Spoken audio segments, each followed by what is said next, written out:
the way you used to receive. Welcome to Overcomers in Christ Group of Churches.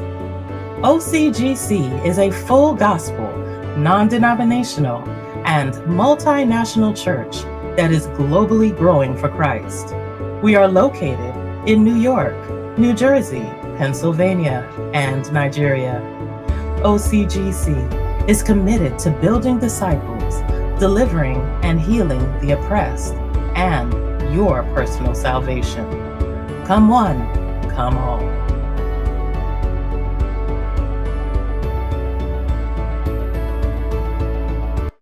Let us pray. Heavenly Father, we bless you and we lift up the ministry of your word, that you would speak, that the voice of the Lord will be heard, that we will hearken unto your word. We thank you, Abba Father, that at the entrance of thy word, it giveth light and understanding unto the simple. Let there be illumination, let there be understanding, let there be change, transformation. We ask this in Jesus' name. Amen. Let us turn, first of all, in our Bible to Isaiah 28, verse 10.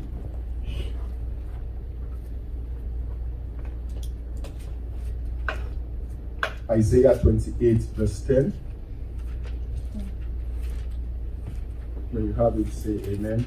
Amen. For precept must be upon precept, precept upon precept, line upon line, line upon line. Here a little, and there a little. So when we look at the Word of God, there are principles that are established in the Word of God, and we don't just take principles in isolation. There is an interrelationship of principles. So we must have the full counsel of the Word of God. Oftentimes, we pick our favorite scripture and we make that the center point of our life. But if you really want to walk with God, you must have the full counsel of His Word. Precept upon precept and line upon line.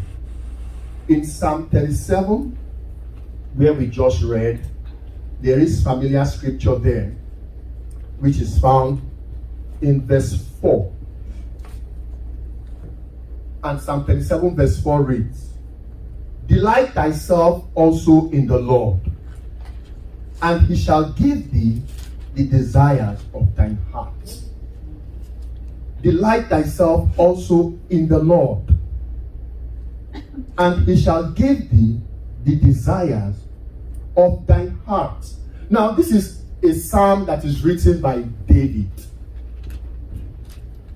And when you look at this and you say, you know what, I'm delighting myself in the Lord, and so I know the Lord will give me the desires of my heart, you might be on a slippery slope. If you take that scripture and you just build your life on that scripture alone, because what has happened now is you've taken a precept, but you've not put it upon another precept. Or you've taken a line and you've not put it upon another line. So Psalm 37 verse 4 says, "Delight thyself also in the Lord," which you do, which I do, praise God, "and He shall give thee the desires of thy heart." Now, there is a man 2,000 years ago. He delighted himself in the Father. But when he got to Gethsemane, the desire of his heart, it's very clear, was that this cup of suffering will pass over me. That was the desire of his heart. And this was a man that delighted in the Lord. Nobody has delighted in the Lord more than this man. But now it is appointed unto him to drink a cup of suffering. And he says, "Nonetheless, Father, not my will, but thine will be done." So this man surrendered the desires of his heart to the will of the Father. In Gethsemane, his will as the Son of Man was different from that of God. but he surrendered his will to the will of the Father. And in Psalm 37 verse 4, as we delight in the Lord, there is no guarantee that he will give you the desire of your heart. Now, the man that wrote this is David. And we're going to go precept upon precept, line upon line. God will only give you the desire of your heart according to his will. That's the second precept that we must build upon. But if you just take this without having the full counsel of the word of God, you will be on a slippery slope. Please turn with me to the book of 1 Kings chapter 8. In 1 Kings chapter 8, Solomon is dedicating the temple, and he begins to speak from verse 12. 1 Kings 8, starting from verse 12. The title of this word, is Accepting the Will of God. The title of this message is Accepting the Will of God. And sometimes the will of God is not the desire of your heart, even though you delight in him. Accepting the will of God, and sometimes the will of God is not necessarily the desires of your heart, even though you delight in him. So 1 Kings chapter 8, I begin reading from verse 12. Then spake Solomon, the Lord, I have surely been for thee to abide in forever. All the congregation of Israel, and all the congregation of Israel stood. And he said, Blessed be the Lord God of Israel, which spake with his mouth unto David my father, and had his hand fulfilled it. And had with his hand fulfilled it, saying, verse 16, Since the day I brought forth my people Israel out of Egypt, I chose no city out of all the tribes of Israel to build a house, that my name might be therein. But I chose David to be over my people Israel. Who chose David? The Lord. And the reason the Lord chose David was because he said to Saul, I have found me a man after my own heart. So this was a boy, a shepherd boy, that delighted in the Lord with all his heart. He said, For I have found me a man after my own heart. Go to the house of Jesse and anoint me king. So God chose David. But I chose David to be over my people Israel. Verse 17. And it was in the heart of David my father. Remember, as you delight yourself in the Lord, he will give you the desires of your heart. So now we are seeing what is in David's heart. And it was in the heart of David my father to build a house for the name of the Lord God of Israel. So in David's heart, this is a heart that delighted after God. In his heart was the desire to build a house for God. He had that in his heart. And he delighted in the Lord. He worshipped the Lord. He praised the Lord. He sang to the Lord. He sacrificed to the Lord. But that was in his heart, to build a house for the Lord. And he's delighting in the Lord. So you will think the Lord is going to grant him the desires of his heart. Verse 18. And the Lord said unto David my father, Whereas it was in thy heart to build a house unto my name. God always knows what is in your heart. You don't have to tell him. He knows what is in your heart. So here he is talking to David. He says, Whereas it was in thy heart to build a house unto my name, thou didst well. If you have Prince Bible like me, if you're old-fashioned, underline that word well. If you're using Bible, highlight that word. If you're using digital, highlight that word well. Pastor Lisa is like me. Whereas it was in thy heart to build a house unto my name, thou didst well that it was in thy heart. So God is commending him for having that in his heart. And God said, thou didst well. That word well means good. Good. It's good that you have that in your heart. But the fact that something is good does not mean it is God's will. I can give you good counsel, but that doesn't mean it's God's counsel. So God is telling him, thou didst well that was in thy heart. So there are some things that are good, but that doesn't mean God is behind it. We talk about mixed manifestation. The tree of good and evil. That tree was good, but it was also evil. So it was a good that was mixed with evil. So it was a good thing that it was in his heart. And God commended him. Thou didst well that it was in thy heart. Verse 19. Nevertheless, the story changes. I'm not saying it was a bad thing, even though it is good. But, nevertheless means but or however. So even though it's a good thing you have this in your heart, nevertheless. And so there are many believers that have got to the place of nevertheless and they don't know they are there. So there's many believers, they are still holding on to this desire in their heart. They obey God 100%. They are always praying. They are reading their Bible. They pay their tithes, their offering. They don't step on anybody's toe. I mean, they are righteous people. But they've not got to the place of nevertheless. And so they are waiting for God and saying, God, when would you hear my cry? God, I have served you for decades. And God is saying, nevertheless. But they're not hearing that because they are building their life just on one scripture. When the Bible says scripture upon scripture, Bible verse upon Bible verse. Why? So that you get the full counsel of God. God is too big to be reduced to one verse. To be reduced to one verse. Even the Bible says about Jesus Christ that he did so many miracles that if we were to write them, there will be no page, no room to contain it. So God is too big to be reduced to one verse.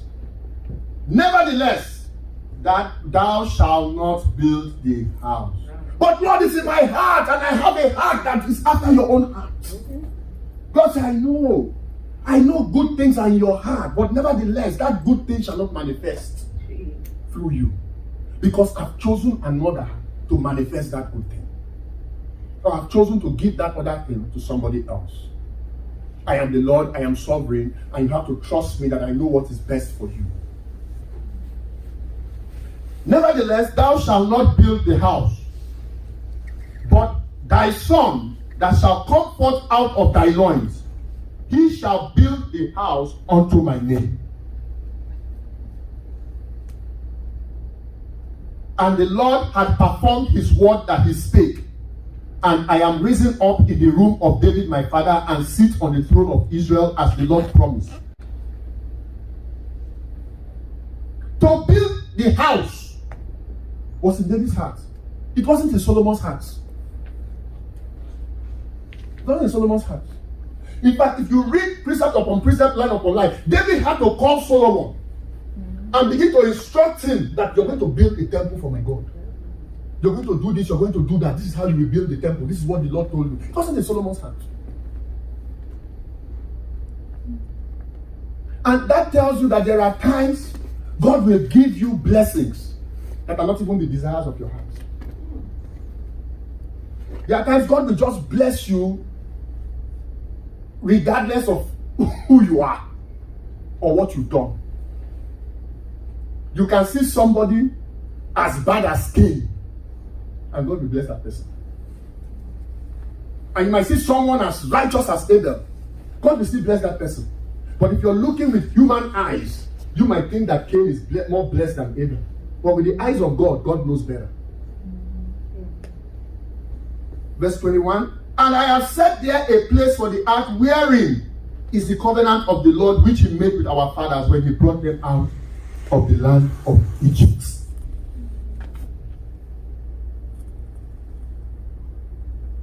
And so,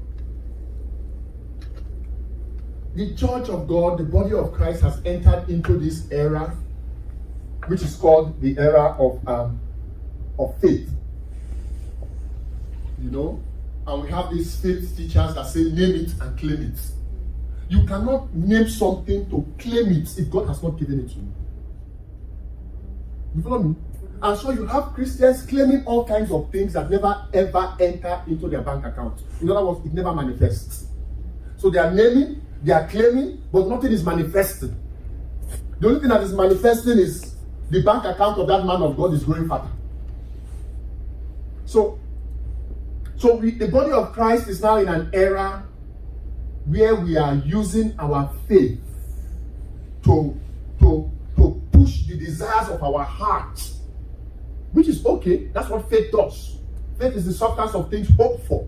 The desire of my heart, that means I'm hoping for it. I'm hoping to build a temple for the Lord.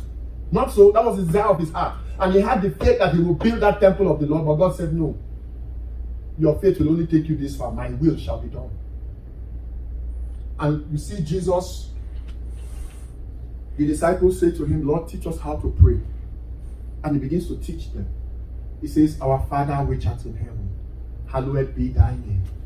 Thy will be done on earth as it is in heaven. That right there limits faith. Unless you're going to say your faith is bigger than God's will. I hope I've not lost anybody. No. If I have, you go back and listen to the message. It's being recorded. And so he says, Thy will be done on earth as it is in heaven. And the desire of my heart is a good desire. But that may not be his will. And it might be his will for a later date, but not at that particular time. It might be his will to give me that desire, but the timing is wrong. And I always think my time is correct. I always believe that it is the right time. God bless me now, bless me yesterday. And God is saying, but this sister needs to mature a little bit more. This brother needs to mature a little bit more. Because if this brother builds the temple for me, he will be going about like this. You know who I am. Now listen to David. You know David was a humble man. You know who I am. I defeated Goliath. And guess what? I built a temple for the Lord. God said, maybe that's not for you. The timing is not right. You need to mature a little bit. And as believers, we must be careful what we hang our lives on. One dangerous thing in the body of Christ, and I don't just speak to overcomers. I pray about the body of Christ, as the Lord is my witness. I pray concerning the body of Christ, and I research the body of Christ. I research. When they call me to speak on radio in Australia, I go and I take time and read about Australia. I read about what's going on there. Before I go on radio, I research. I'm a man that researches. And body of Christ, we have to be careful, because sometimes we hear people saying, I'm going for that meeting, I'll get a word from the Lord. Oh, the man of God is giving out a word. Did you get your word, sister? Mm-hmm. Brother, did you get your word? Did the man of God give you a word? You don't need a word. Mm-hmm. You need a word. Amen. Amen. Say it. And so people have gotten a word, and they've held on to a word. They've held on to a word that is subject to another word. So they've held on to a precept that is subject to another precept. And they are wondering why the word has not come to pass. Because that word has not come to pass because there is a nevertheless in that word, which the man of God did not mention. So when you get that, a word, take that word and subject it precept upon precept, line upon line. And said, Lord, what is your will concerning this? It doesn't mean the word is not for you. The word is for you. I give you another word. In terms of precept upon precept, line upon line. Accepting the will of God. Let us turn, and maybe we'll stop there, because I want us to pray. Let us go to the book of 3 John, verse 2, which is familiar scripture. Close there. 3 John, verse 2.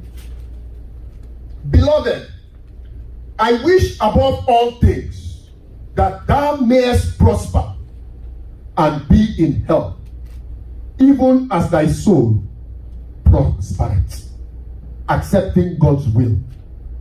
So this is the disciple that Jesus loved. His name is John. And John, when he writes, he always calls us children.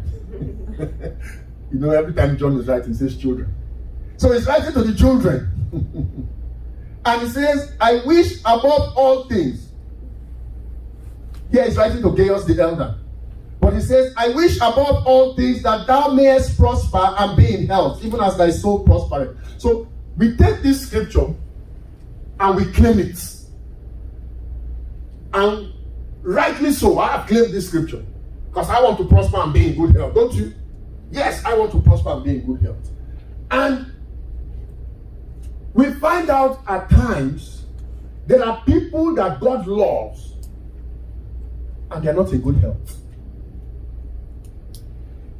There are people that God loves and in quote, they are not prospering. Look at that man Lazarus. Lazarus did not prosper at all. The rich man and the beggar Lazarus. Lazarus did not prosper at all. But that was God's will for him. And some will say, oh, he should have prayed. Maybe he didn't pray hard enough. But that is where God placed him. And he was faithful where he was placed. And eventually, God dried his tears. And the rich man was asking that he give him a cup of water. And so we take scriptures like 3 John 2, and we hang our tents there. And we dwell there. Without saying, God, why am I here? What am I doing here? Why am I in this place? We're not asking those questions. God likes to be asked questions.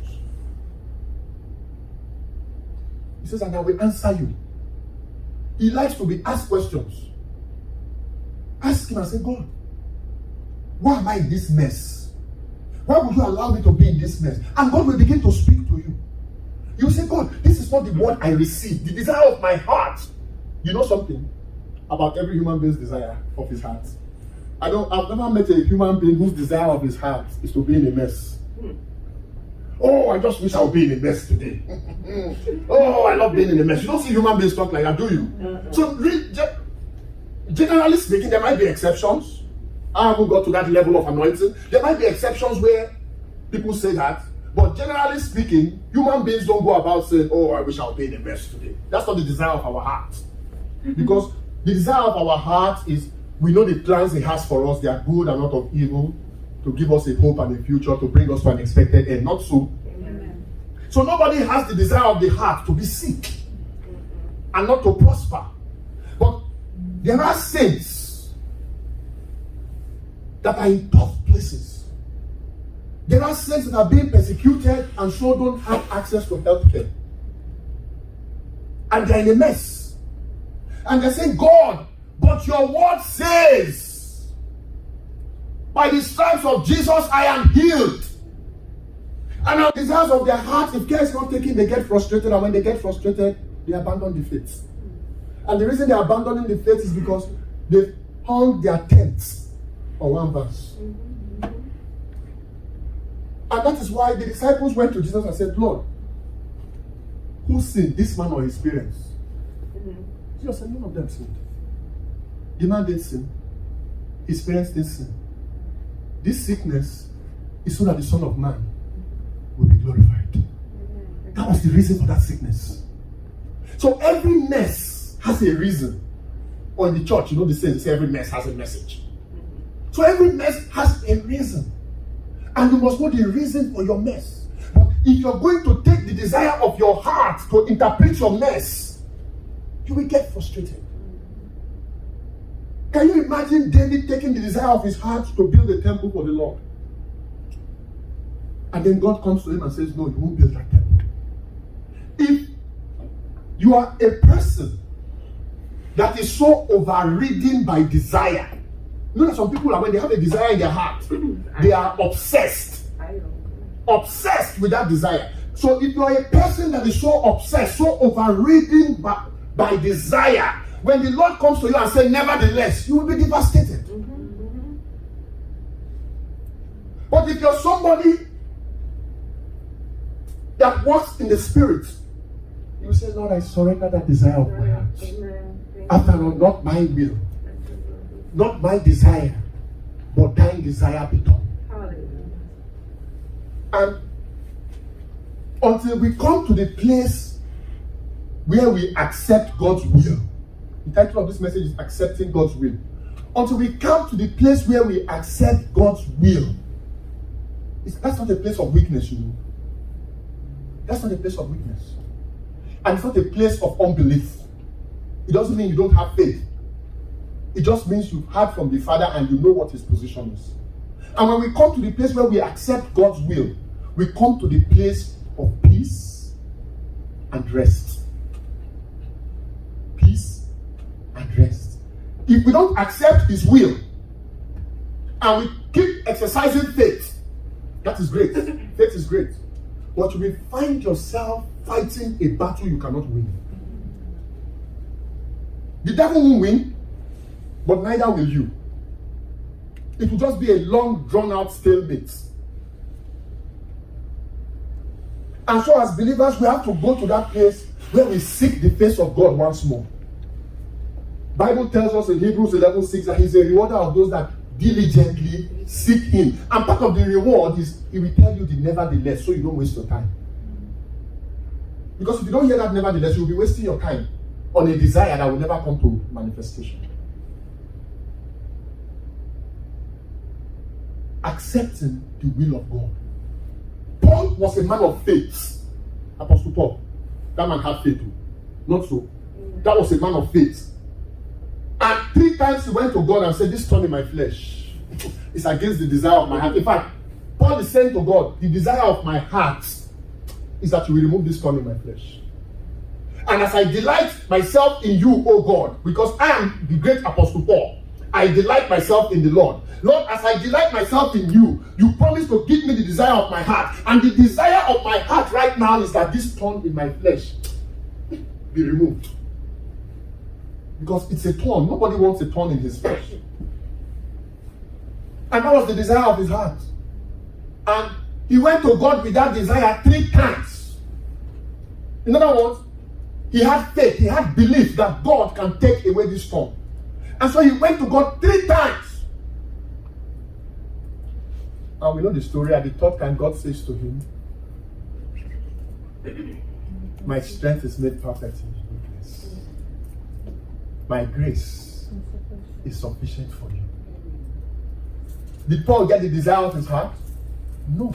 He got something better than the desire of his heart. That's what I want us to understand today. David got something better than the desire of his heart. Because if David had built that temple, people would say, oh, see this man with so much blood on his hands. He's the one that built the temple. They'll be calling him hypocrites. That's what they will call him. Let's look at you. With blood in your hands, you're building a temple to God. You're trying to buy God. And God said, no, David, you can't build it for me because you have so much blood in your hands. So, even though Paul, David, even though they did not get the desire of their hearts, they got something better. Because that thorn in his flesh was there for a reason. But if God had not answered him, he would have kept praying 21 times, 50 times concerning that thorn in the flesh.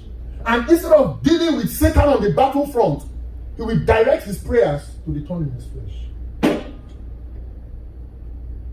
And as we accept the will of God, as I accept the will of God, I'm not exempt from this message.